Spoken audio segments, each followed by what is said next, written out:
السلام علیکم ورحمۃ اللہ وبرکاتہ۔ تم کیا سمجھتے ہو اب اسلام ختم ہو جائے گا؟ جو حالات دکھ رہے ہیں اسلام ختم ہو جائے گا، ڈرنے کی کوئی ضرورت نہیں۔ اس سے سخت حالات اس سے قبل بھی آئے ہیں، اور ایسے حالات آئے کہ اس وقت کسی کے پاس کوئی اسباب نہیں تھے۔ بغداد کے حالات ہم نے دیکھے ہیں، جب ہلاکو وہاں پر پہنچا تھا تو جانتے ہیں آپ، اس نے اتنے قتل کیے کہ ایک اذان دینے والا تک نہیں رہ گیا۔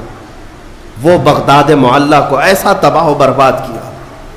اس زمانے میں کچھ علماء کو قید کر کے لایا، اور جانتے ہیں دربار میں مزہ لینے کے لیے اس تتاری بادشاہ نے ایک عیسائی پادری کو بلایا اور کہا کہ ان کے نبی کی شان میں گالیاں دیں۔ وہ گالیاں دینے لگا بھرے دربار میں۔ جو مسلمان قیدی تھے، علماء تھے، ان کے ہاتھ زنجیروں سے پیچھے بندھے تھے، وہ زمین پر اوندھے منہ لیٹے تھے۔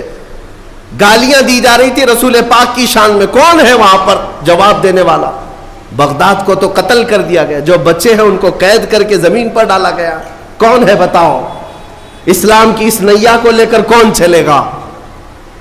ان ظالموں کی ہرزہ سرائی کے خلاف کون بولے گا؟ کوئی نہیں تھا، میدان میں کوئی تھا ہی نہیں۔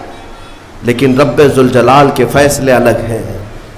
اس دربار میں اسی بادشاہ کا پالا ہوا ایک کتا جو سونے کی زنجیر سے بندھا رہتا تھا، زنجیر توڑ کر کے آیا اور اس عیسائی پادری کے اوپر حملہ کیا، اور سارے لوگ حیرت میں رہ گئے۔ وہ کوئی پاگل کتا نہیں تھا، بادشاہ کا پالا ہوا تھا، ٹرینڈ تھا۔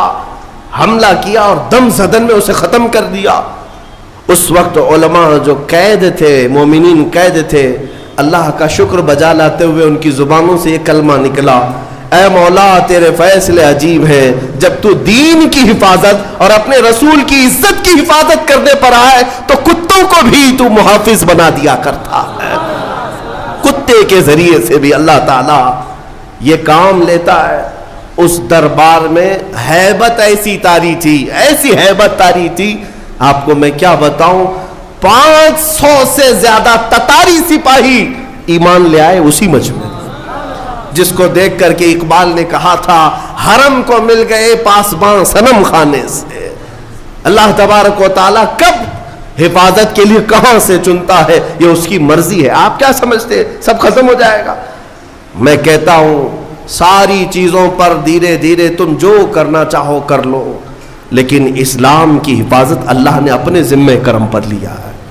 ہاں اگر ہم جیسوں کے حوالے ہوتا تو پتہ نہیں کیا ہو جاتا۔ قرآن کی حفاظت اللہ نے اپنے ذمہ پر لیا ہے۔ باقی دوسری چیزیں جیسے رد و بدل ہو گئی، نہ قرآن بدلے گا نہ اسلام بدلے گا، یہ صبح قیامت تک رہے گا، کیونکہ قرآن میں اللہ نے فرمایا یریدون لیطفئوا نور اللہ، لوگ اب چاہتے ہیں کہ اللہ کے نور کو اپنے منہ کے پھونکوں سے بجھا دیں۔ یہ اللہ کا چراغ ہے جو صبح قیامت تک جلتا رہے گا۔